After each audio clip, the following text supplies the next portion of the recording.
Ahoj, momentálne streda. Nepýtaj sa ma na to, že prečo nie sú zábery z pondelka ani z útorka. Jednoducho som nerobil nič. Momentálne idem poupratovať byt, idem skočiť do obchodu, vrátiť prázdne fľaše a idem do fitka. Poďme na to.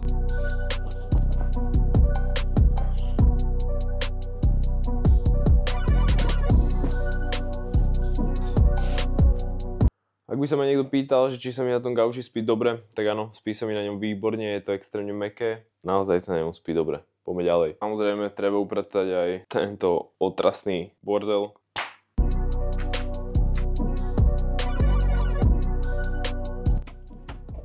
OK, konečne všetko doupratované, ideme si pripraviť raňajky. Spravím si jednoduchý ham and eggs, čiže ham and eggs, keby nechápal niekto.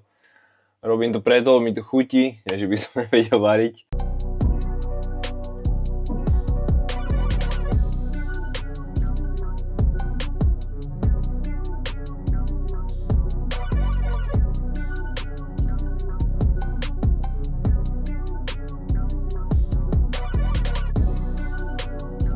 Dobrú chuť. Raňajky som dojedol, je 11:29, idem sa nachystať, idem si trošku oddychnúť a o 12:00 vyrážam do fitka.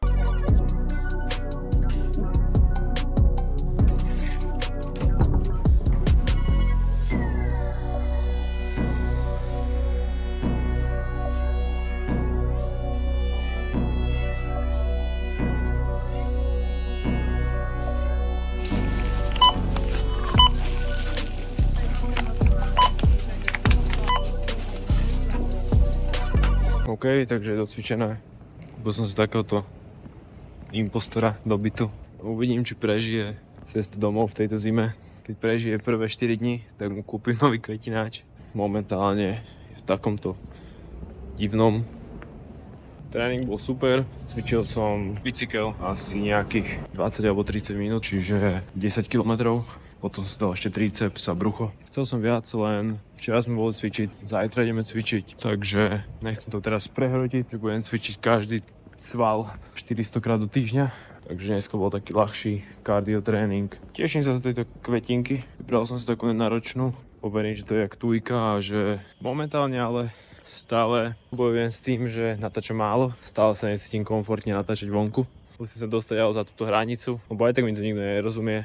A je to tu absolútne každému jedno. Na tento týždeň mám úlohu natáčať viac vonku, medzi ľuďmi, aby sa to stalo prirodzenejšie a jednoduchšie pre mňa, aby som mal aj viac záberov. Takže tak.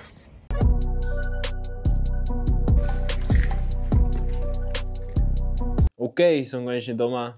Tady tento borec je tu so mnou. OK, má to byť na polovičnom slnku a má sa to polovične zalievať. Takže uvidíme, čo to spraví. Halus, že tu vnútri je igelit, aby to nepretieklo. Tento kochlík.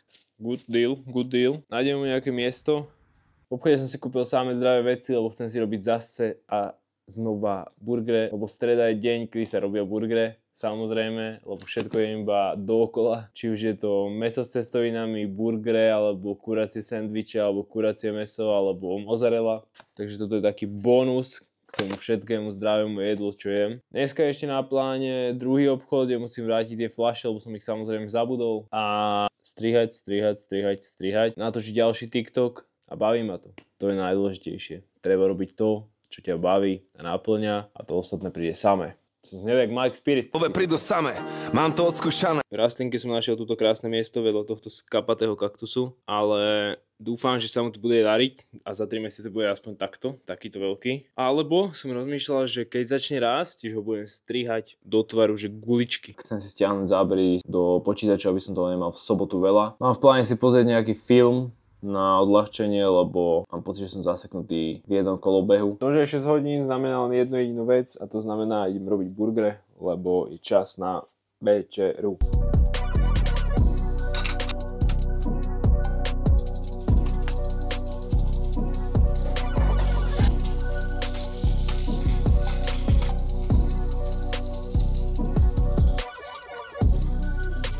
Momentálne je teraz sobota a chcel som iba doplniť pár informácií, prečo som natočil toto video iba ako jeden deň v mojom živote a nie ako celý týždeň, keď som slúbil týždenné vlogy.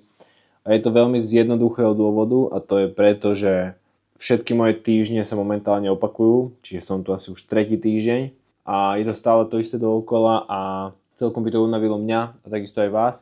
Preto som chcel zhrnúť iba v jednoduchosti svoj jeden deň, čo robím, ako trávim ten čas a podobne. Chcem ešte doplniť pár updateov a to sa jedná hlavne o to, že už tu konečne som ako turistický utečenec, ale mám konečne už adresu, teda bydlisko v Holandsku, čo je super správa. Momentálne už iba vybavujem pár vecí na úradoch ohľadne práce a pracovných povolení a podobne. Verím, že to ubehne veľmi rýchlo a spravím to tak do týždňa, do 2 týždňov maximálne a budem môcť už konečne začať pracovať. Čo sa týka budúceho týždňa, tak ten chcem natáčať už viacej, ako som slúbil v predchádzajúcich klipoch, ktoré ste videli možno pred minútou, že sa chcem dostať viacej do toho natáčať pred ľuďmi a hlavne vonku. Momentálne sedím pri tejto veci a chystám si bazálku, pažitku a podobné veci, že sa chcem starať trošku o rastlinky a takisto to využívať pri varení tieto veci, tieto suroviny. Chcel som iba zhrnúť nejaké ešte updaty, čo sa týka cvičenia, tak sleduj moju stravu dole v popisku, kde vidíš vlastne každý jeden môj tréning, ale blížim sa cca už k 15. 16. tréningu z 300. Čo sa týka môjho akciového portfólia, tak sa blížim cca už k 1000, tu vidíš nejaký screen. Ďalej by som veľmi chcel poďakovať za každú jednu podporu, či už pod nejakými shortmi, alebo TikTokmi, alebo na Instagrame. Takisto za každý jeden follow som veľmi vďačný. Každému jednému z vás, takisto každý pozitívny komentár ma teší, vidím ho a čítam ho, či už si nejaký známy môj alebo neznámy.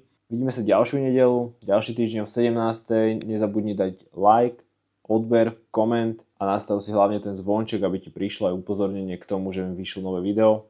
Prajem ti krásny týždeň. Maj sa krásne.